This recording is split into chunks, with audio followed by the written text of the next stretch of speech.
Hi, welcome to the Java programming tutorial. What we looked at in the last tutorial was creating a frame, and that's the code for it. I've changed the name from instance to F just to make it a little bit simpler.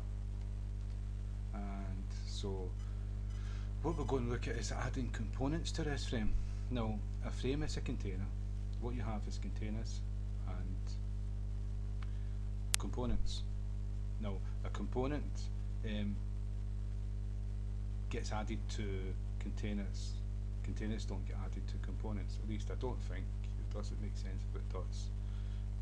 You never know with programmers. Sometimes there's ways around things, but why would you want to do that?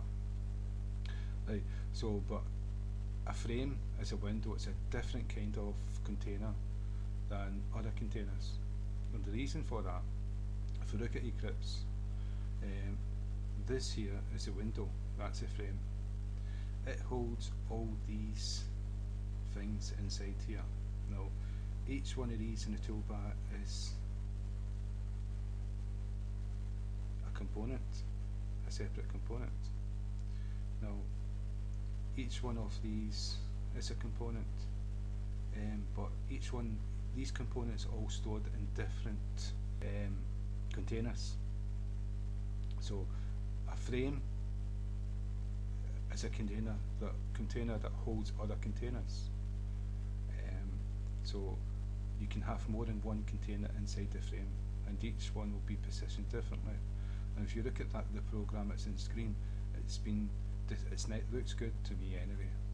It's been designed. Someone's put a lot of thought into it, and so they've had to decide how this layout was going to go and how it was going to look to the user.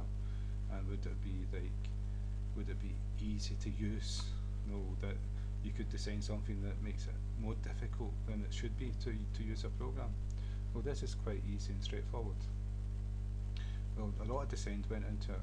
Each container has its own manager, layout manager it is, and so you can set out the things different in each container. We'll have different containers in a frame. Now, so you don't add buttons to frames or components to frames. You can, and I'll show you that you can do this quickly.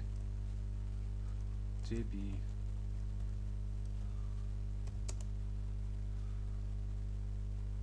and JB equals new JB button, and we'll put a string in here, test button, just to show you when we've done the program.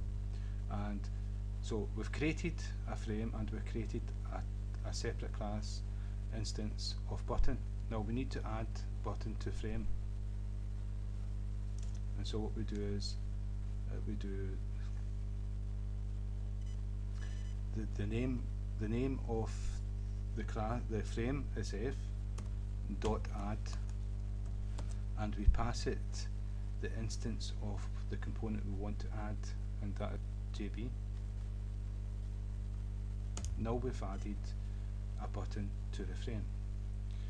But if you're reading this, you don't read it the way you would in English, German, French, etc. from the left to right. It's actually going opposite direction. So this is a button, JB. It's added to the frame F, with instance F from UserFrame. So we're going in a different direction.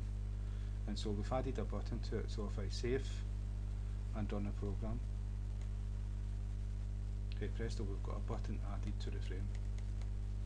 But that's not good programming, because the frame's to hold other containers. And so the way we do that is if I take this away, and we use this. Reason why I've got this up here is because this is a container class, and frame's a container, pane's a container, and a panel's a container. Now what we're going to do is we're going to access the container in frame. So what we're going to do is what we pass to this method in frame is the type container. So it returns a container. I said pass, it doesn't pass, it actually returns a container. Returns type container. and we give it a name, so cp equals, and you can see that we've created an instance of the frame, and we used the new keyword because we created a new object. We're not going to do that because we're not going to create a new object of frame. What we're going to do is access one of frame's methods, and it's called getContentPane.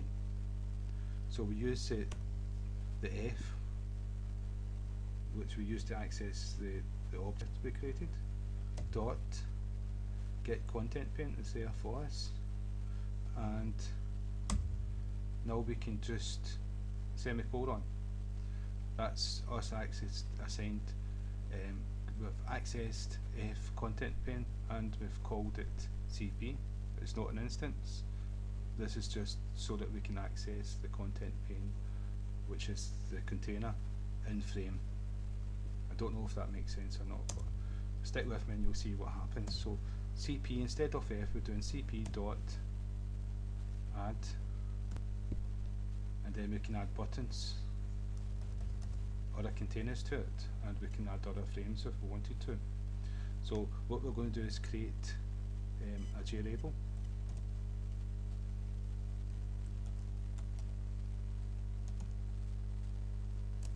And we'll call it LB or whatever we want to call it.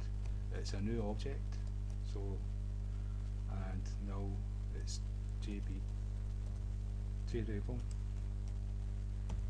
constructor, and we're going to pass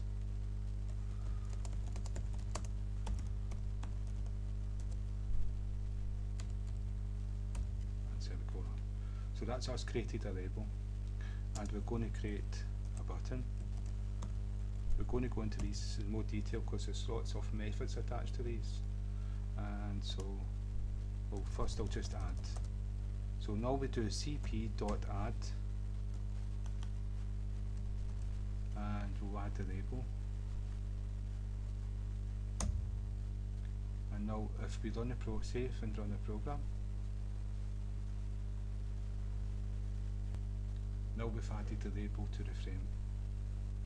But it's not added to the frame, it's added to the container inside the frame, which makes a difference.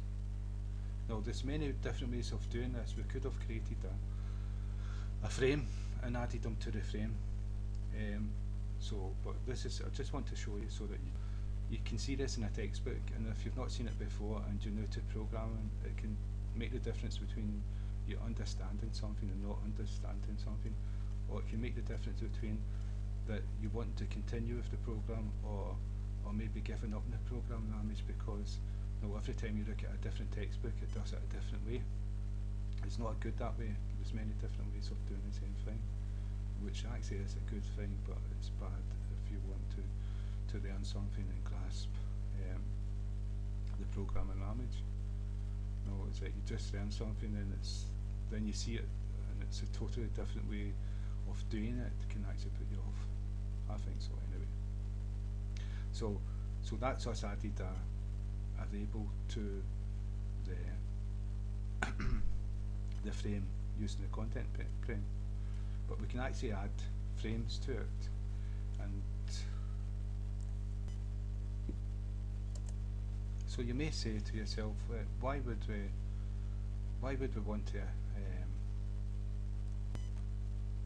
add different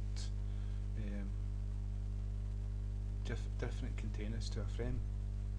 Well, by default, a frame has a certain layout manager, and a panel has a different layout manager, and so you can manipulate what kind of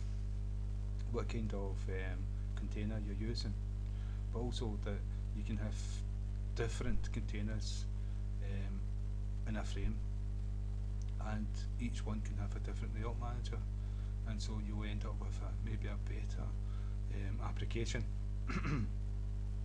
So that's the reason why we're going to go into layout managers, and we're going to go into thisness and events, and so that when we do a button or something, that we can actually get it to do something.